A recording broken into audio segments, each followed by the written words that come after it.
अस्सलाम वालेकुम। उम्मीद है आप सब लोग खैर खैरियत से होंगे।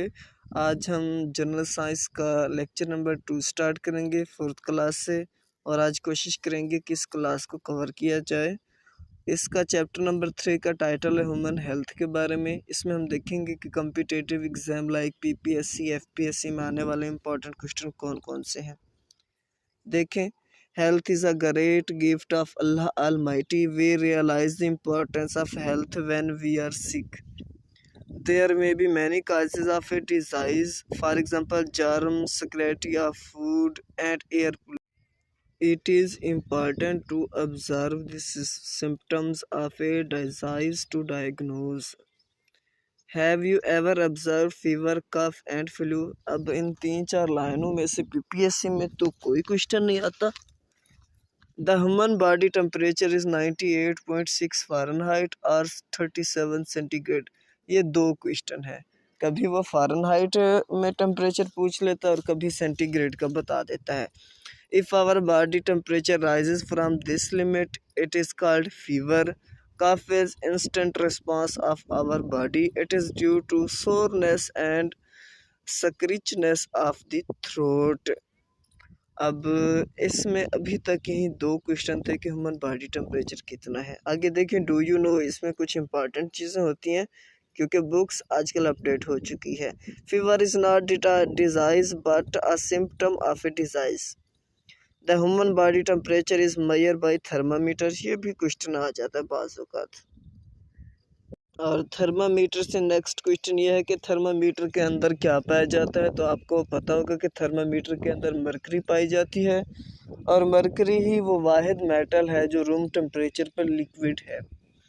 और इसके बाद the body temperature of a human is usually measure in Fahrenheit degree which is written as F. It can also be measure in Celsius which can be written as C. Thermometer की जो measurement होती है वो Fahrenheit में होती है। The coughing remove obstruction of windpipe such as mucus of windpipe. The viruses and bacteria present in the nose are expelled out due to sneezing. Flu is disease as well as symptom of many disease. अब हम contiguous डिज़ाइज के बारे में देखते हैं। इसमें से अक्सर क्वेश्चन आते रहते हैं डिज़ाइज में से। अब डिज़ाइज़ के बारे में, if any of your class fellow has flu then usually the teacher advised him to take rest at home.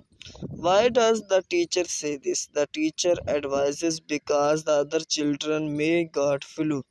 Flu is a disease which is transmitted from one person to other person.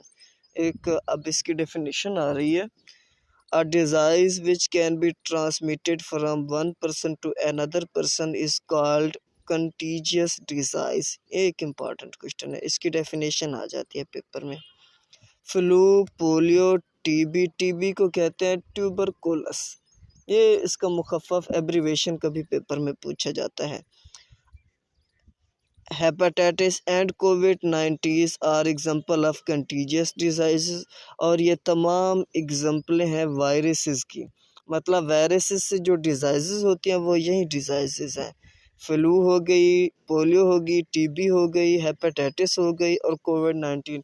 इसके अलावा HIV, small pox, measles और ये जो थी ये भी viruses की बीमारियां हैं। आगे देखें, are example of contagious disease. अब कंटीजियस डिजीज़ वो होती हैं जो एक जगह से दूसरी जगह फैलती हैं या एक पर्सन से दूसरे पर्सन में फैलती हैं। The flu patient complain about congested और रनी नोज एंड हेडची। हेडची का मतलब होता है सर का दर्द और रनी नोज मतलब नाक का बहना। Polio is caused by particular type of germ called virus. अब पोलियो की जो बीमारी है वो वायरस के थ्रू ही होती है। This virus settle in throat. सबसे पहले अब ये वायरस गले में रहता है। एंड इंटेंसाइन और आंत में चला जाता है। ऑफ ह्यूमन बीइंग, इंसानों की। मतलब सबसे पहले ये वायरस इंसान के गले और आंत में रहता है।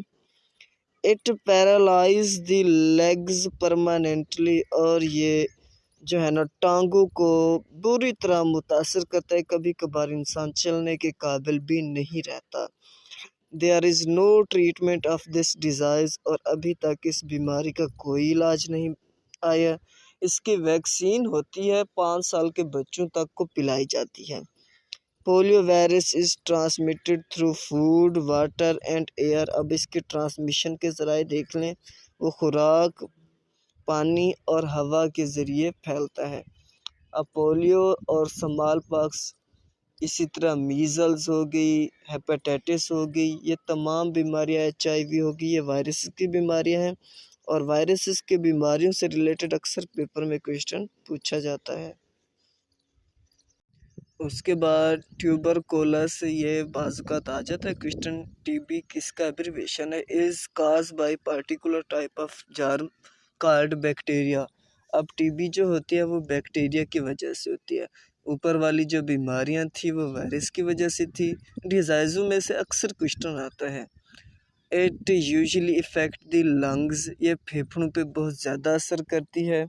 मतलब इसका जो बैक्टीरिया होता है वो फेफड़ों पे असरअंदाज होता है।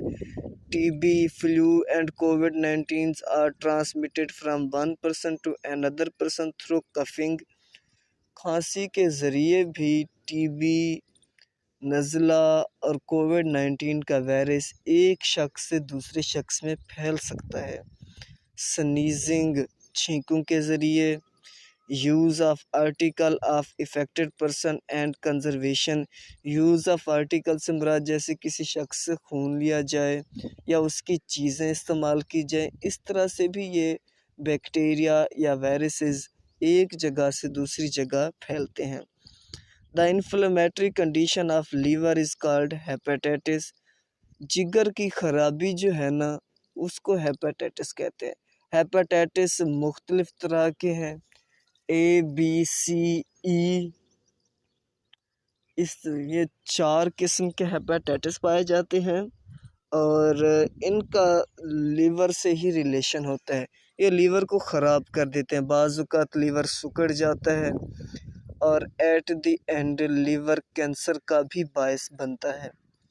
हेपेटाइटिस की जो बीमारी है ये भी वायरस की एक टाइप है, इसकी वैक्सीन अवेलेबल है।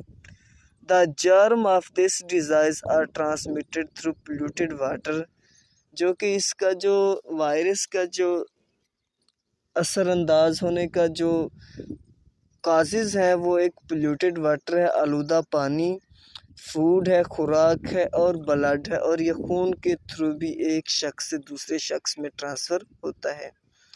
Causes of COVID-19 is a virus which is called corona virus.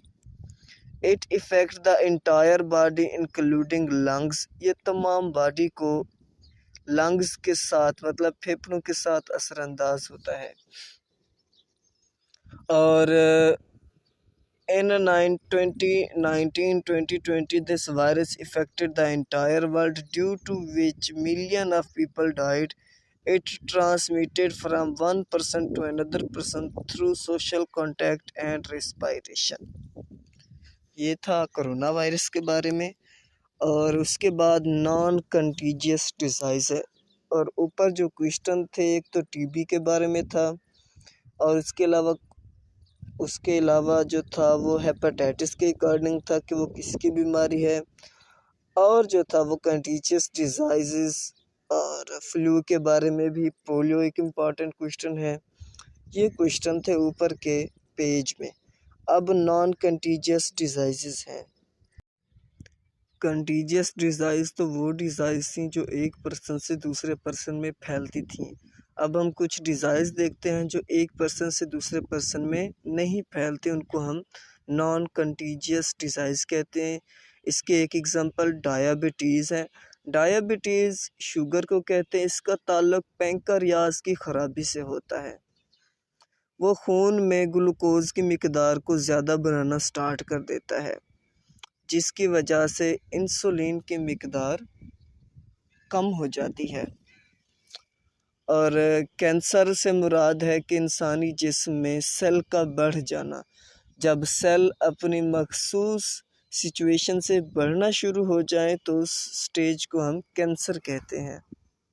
In diabetes, the sugar level in blood increases. The common symptom of diabetes are excessive thirst, मतलब प्यास की शिद्दत, and hunger, और भूख की शिद्दत या कमी, यूरिनेशन पेशाब का ज़्यादा आना, फजिटिव and weight loss. It effect the several organ such as heart, kidney and eye. Sugar की अगर मिकदार बढ़ जाए तो बाज़ात ये आँखों की बीनाई भी छीन लेती है और गुर्दों पर असरअंदाज होती है. Cancer can attack any part of body. Cancer किस जिस्म के किसी भी हिस्से पे अटैक कर सकता है. Liver, stomach, intestine and blood. In cancer, there is uncontrolled increase in number of cells in the affected organ. It may remain confined to any particular organ or may spread in the whole body. ये जिस्म की किसी खास हिस्से को भी target कर सकता है, ये पूरे जिस्म में भी फैल सकता है. अब ये जनरल इन्फॉर्मेशन दी गई है कि पाकिस्तान में कैंसर के हॉस्पिटल कहाँ कहाँ अवेलेबल है, ये आपने पढ़ लेना है. आगे प्रिवेंशन ऑफ कंटीजियस डिजीज़, इसमें से कोई क्वेश्चन नहीं है. बस लास्ट में ये है कि global and washing day celebrated on 15 October every year. अच्छा, आपने ये काम करना है कि ये जो नेशनल डेज़ होते हैं ना, इंटरनेशनल डेज़, इनकी हर मंथ के जितने भी डेज़ हैं उनकी एक लिस्ट बना लेनी है, क्योंकि पीपीएससी और एफपीएससी में डेज से रिलेटेड अक्सर क्वेश्चन आते रहते हैं. उसके बाद wearing mask and vaccination. Vaccination में से एक क्वेश्चन आता है कि वैक्सीन को किसने डिटेक्ट किया, मतलब आइडेंटिफाई किया या दरियाफ्त किया. लॉइस पास्चर. लॉइस पास्चर ही वो वाहिद शख्स थे जिन्होंने वैक्सीन बनाई थी. और do you know about vaccination. In vaccination weak और dead germ of a disease are injected into body. Vaccination ये है कि इंसानी जिस्म के अंदर वीक या डेड जर्म जो होते हैं ना, वो डाल दिए जाते हैं, इंजेक्टेड होते हैं बॉडी के अंदर. The antibodies are produce against the weak और killed germ in the blood. उसके बाद जिस्म के अंदर एंटीबॉडी प्रोड्यूस होना स्टार्ट हो जाती है. These antibody remain in the body to fight the germ. उसके बाद ये बॉडी के अंदर रह जाती है और उससे रिलेटेड बीमारी से जंग करती रहती है. जैसे हालिया दिनों में कोरोना की वैक्सीन लगी है, अब उस पर्सन पे कोरोना का अटैक कम होगा. और इसी तरह जैसे पोलियो की बीमारी है. Polio is a dangerous disease which may cause life long disability. हाँ, पोलियो से लाइफ लॉन्ग मतलब पूरी ज़िंदगी की भी माजूरी हो सकती है. Government of Pakistan has launched a campaign to administer polio drops for prevention of this disease. Polio drops should be administered to the children up to age of 5 years. Have you given polio drops? Do you know National Cleanliness Day is observed on 30 जनवरी. अब देखें, इसमें से 2 days का जिक्र आ गया है. एक ये क्लीननेस डे जो 30 जनवरी को है, और ऊपर हमने पढ़ा है कि ग्लोबल हैंड वॉशिंग डे जो 15 अक्टूबर को है. Balance diet. बैलेंस डाइट वो होती है जिसमें हर तरह की चीज़ें अवेलेबल हों, मतलब मिल्क हो गया, मीट हो गया, वेजिटेबल्स होगी एंड फ्रूट, मतलब उनकी मुनासिब मिकदार अवेलेबल हो. और उसके बाद हमें क्लीन वाटर को ड्रिंक करना चाहिए. पोल्यूटेड वाटर से आपको पता है हेपेटाइटिस जैसी बीमारियां फैलती हैं. और एक्सरसाइज करनी चाहिए. अब उससे जो अगला हमारे पास क्वेश्चन है वो डायरी ग्रुप, ग्रेन ग्रुप में से तो कोई क्वेश्चन नहीं है पीपीएससी में. प्रोटीन ग्रुप से आता है कि प्रोटीन हम किन किन चीज़ों से हासिल कर सकते हैं. जैसे मीट हो गया, बीफ, मतलब मीट, बीफ जो है वो मीट में आता है, मीट ज़्यादातर पूछा जाता है. और गोश्त, मछली, चिकन, अंडों से. आपने ये याद रखना है, प्रोटीन से रिलेटेड अक्सर क्वेश्चन आता है कि प्रोटीन किन चीज़ों से हासिल किया जाता है. गोश्त, मछली, अंडों और चिकन से जो है ना प्रोटीन हासिल किया जाता है. उसके बाद आगे जो पैसेज हैं इनमें से पीपीएससी से रिलेटेड कोई क्वेश्चन नहीं है. और इंटरेस्टिंग इन्फॉर्मेशन देख लें. Mineral such as calcium, iron, sodium chloride, fluorine and iodine are very important of our growth. These are found in vegetable, fruits, meat and dry fruit. Calcium is found in milk. अब calcium important है कि calcium हमें कहाँ कहाँ से हासिल होती है, मिल्क से, और योगर्ट मतलब दही से हासिल होती है। The point to be ponder देखें, the height of a children increase rapidly in early age, और एक्टिविटी आपने छोड़ देनी है। Value of clean drinking water, हमें पता है कि clean drinking water is necessary for life. 60% of human body consist of water. Blood circulate in the body and provide oxygen and food to every part of body due to water. Germs are present in the polluted water. Drinking polluted water causes many diseases like cholera, जिसे हैज़ा कहते हैं। हैज़ा bacteria की एक बीमारी है, ये अक्सर paper में आता है। हैज़ा is cause due to bacterial, typhoid and hepatitis. Clean water is essential for healthy life. इसमें जो 2-3 क्वेश्चन थे वो मैंने आपको बता दिए। टाइफाइड और हेपेटाइटिस भी, हेपेटाइटिस तो वायरस की बीमारी होगी, बाकी जो कोलोरा और टाइफाइड है ये बैक्टीरिया की बीमारी हैं, पोल्यूटेड वाटर से होती हैं।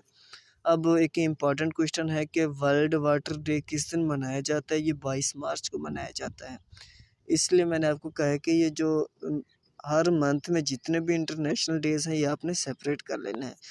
अब काजेज़ ऑफ वाटर पोल्यूशन, ये हमें पता है, ये आपने पढ़ लेना है। इसमें से पेपर में तो कोई क्वेश्चन नहीं आया। और उसके बाद पानी को साफ़ करने के तरीके, बॉयलिंग है और फिल्ट्रेशन है। आपको पता है बॉयलिंग पे क्वेश्चन आता है कि पानी किस सेंटीग्रेड पे बॉयल होना स्टार्ट हो जाता है, तो वो 100 सेंटीग्रेड है। और पानी किस, मतलब जो फ्रीज़ होता है वो 0 सेंटीग्रेड पे होता है। और वर्ल्ड वाटर डे जो है वो 22 मार्च है। वाटर से रिलेटेड इतने ही क्वेश्चन आते हैं। अब ये चैप्टर ख़त्म हो चुका है, आपने इसके की पॉइंट्स स्टडी कर लेने हैं ताकि आपको इसका मेन आइडिया भी और इसकी थीम समझ आ सके कि हमने इस चैप्टर में क्या क्या चीज़ें पढ़ी हैं। उसके बाद है मैटर एंड इट्स कैरेक्टरिस्टिक्स। इसमें से भी क्वेश्चन, बेसिक क्वेश्चन आते हैं जो हमें अक्सर मालूम भी होते हैं कि मैटर के कितने टाइप्स हैं, मैटर कहते किसे हैं, और इसके अलावा एटम, और इस तरह से मुख्तलिफ़ चीज़ें आती हैं जो हम इस चैप्टर में पढ़ते हैं। जैसा कि हमें पता है कि मादा हर वो चीज़ होती है जो वज़न रखे और जगह घेरे, से मैटर कहते हैं। और मैटर की डिफरेंट टाइप हैं, सॉलिड, लिक्विड एंड गैस। और इसकी फोर्थ टाइप प्लाज्मा भी है कि मादा 4 हालतों में पाया जाता है। अब हमें पता है कि सॉलिड के जो है ना वो atom close to each other होते हैं, और सॉलिड की डेफिनेट शेप होती है और डेफिनेट वॉल्यूम भी होता है। अब सॉलिड से रिलेटेड तो इतना ही क्वेश्चन था। और जो हार्डेस्ट सॉलिड के अकॉर्डिंग पीपीएससी में क्वेश्चन आता है तो वो डायमंड है। डायमंड जो है ना वो सबसे हार्डेस्ट है। और लिक्विड की डेफिनेट शेप तो नहीं होती लेकिन उनका डेफिनेट वॉल्यूम होता है। और उसके बाद गैस है। अब लिक्विड के जो एटम होते हैं वो सॉलिड की निस्बत ज़्यादा दूर होते हैं, और गैस के जो एटम होते हैं वो बहुत दूर दूर होते हैं दोनों की निस्बत। Air is a combination of various gas. जैसा कि हमें पता है कि हवा मुख्तलिफ गैसों का मजमूआ है, जिसमें नाइट्रोजन 78% और ऑक्सीजन 21%, कार्बन 0.04% और बाकी जो गैसेस हैं वो भी पाई जाती हैं। आपने इनकी एक्सप्लेनेशन लाजमी याद रखनी है कि हवा में, एयर में जो सबसे ज़्यादा अबेंडेंट गैस है वो नाइट्रोजन है, और अर्थ क्रस्ट पर जो सबसे ज़्यादा अबेंडेंट गैस है वो हाइड्रोजन है। ये पीपीएससी के 2 इम्पॉर्टेंट क्वेश्चन थे एयर से related. Gas has no definite shape and volume. Gas spread throughout the available space. Gas are not visible to us. We can feel fragrance and odor of the gas. For example, we can smell the fragrance of flower. Can gas pressed? Gas have neither a fixed shape nor difficult volume. और आपको पता होना चाहिए balloon में जो होती है वो हीलियम गैस होती है। ये भी पीपीएससी का इम्पॉर्टेंट क्वेश्चन है। उसके बाद जैसे कि पीपीएससी का एक और क्वेश्चन था जो हमने देखा है कि गुब्बारों में जो है ना वो हीलियम गैस होती है। उसके बाद हमें पता है कि किसी जिस्म में मादे की मिकदार को मास कहा जाता है। मास किसी भी जिस्म का तब्दील नहीं किया जा सकता, और मास का जो बेस यूनिट है वो किलोग्राम है। और space that object occupies is called volume, मतलब जो चीज़ जगह घेरती है वो उसका वॉल्यूम कहलाती है। और arrangement of particle in solid, जैसे कि हम पहले ही पढ़ चुके हैं कि सॉलिड के पार्टिकल एक दूसरे के साथ अटैच होते हैं। The particle vibrate but does not change their fix position, वो अपनी जगह तब्दील नहीं करते, इसी वजह से उनकी डेफिनेट शेप होती है और डेफिनेट वॉल्यूम होती है। और प्रेस करने से भी अपनी जगह बदली नहीं करते। और उसके बाद पार्टिकल लिक्विड है, लिक्विड में आप देख सकते हैं उनके एटम जो हैं वो थोड़े से दूर दूर हैं। और volume of liquid is definite but shape is not definite. इनमें से क्वेश्चन तो कोई नहीं आता, जो आते थे मैंने ऊपर बता दिए आपको। बाकी आपने पढ़ ज़रूर लेना है, इससे बेस बन जाएगी, अगली क्लासों को स्टडी करने में बहुत आसानी होगी। अब arrangement of particle in gas, the particle in gas at are more distance from one another, they move fast back off because of weak force of attraction, इनके दरमियान फोर्स ऑफ अट्रैक्शन वीक होती है। The gas particle can move freely in all direction to occupy all the available space, और आपको पता है ये container के अंदर तमाम जगहों पर अट्रैक्शन करते रहते हैं और मूव करते रहते हैं। और उसके बाद है कि the object that allow heat और electricity to pass through are called conductor, हमें पता है कि हर वो चीज़ जो अपने अंदर से करंट को गुजरने दे उसे कंडक्टर कहते हैं, और जो करंट को पास नहीं होने देते हम उसे इंसुलेटर कहते हैं। अब इस पे 2-3 इंपॉर्टेंट क्वेश्चन आएंगे। आयरन एंड कॉपर, ये 2 इम्पॉर्टेंट क्वेश्चन थे कि करंट किन किन मेटल में से गुजर सकता है, तो एक आयरन है और एक कॉपर है। The object do not allow current to pass through it और नॉन कंडक्टर जिसे इंसुलेटर कहते हैं। रबर और वुड, ये भी 2 इम्पॉर्टेंट क्वेश्चन है कि करंट किस में से नहीं गुजर सकता। या रिसेंटली पीपीएससी में क्वेश्चन आया कि करंट किस में से लीस्ट गुजर सकता है, तो वो वुड है। आगे प्रॉपर्टीज़ ऑफ मेटल्स हैं कि मेटल शाइनी होती हैं, मेटल आर यूजुअली सॉलिड होती हैं, some metal are hard and strong iron, that's why these are used to make various tools and machines, some metal such soft such as gold silver and copper. अब आपको पता होना चाहिए कि hardest metal जो है ना वो डायमंड है, और उसके अलावा जो हार्ड एंड स्ट्रॉन्ग मेटल है वो आयरन है, उसके बाद जो सॉफ्ट है वो सिल्वर कॉपर एंड गोल्ड है। Due to this we can make foil sheets and wire, इनमें से 1 से 2 क्वेश्चन आ जाते हैं। For your information, silver foils are used in beautification of sweet, आपको पता है जो सिल्वर फॉयल होते हैं जिसे हम चांदी का वर्क कहते हैं वो स्वीट में इस्तेमाल किया जाता है। Aluminium foil is to cover cook food and other things, और बाकी जो चीज़ें हैं उन्हें महफूज करने के लिए हम एलुमिनियम फॉयल इस्तेमाल करते हैं। अब कलर से रिलेटेड, मेटल के कलर से रिलेटेड क्वेश्चन नहीं आता, पीपीएससी में आता है कि प्राइमरी कलर कौन से हैं और सेकेंडरी कलर कौन से हैं। और प्राइमरी कलर के लिए आपने RGB याद रखना है, मतलब रेड ग्रीन ब्लू, RGB। और कलर ऑफ मेटल भी देख लें, हो सकता है इनमें से भी नेक्स्ट पीपीएससी भी अपना अब डेटा कुछ अपडेट कर दे।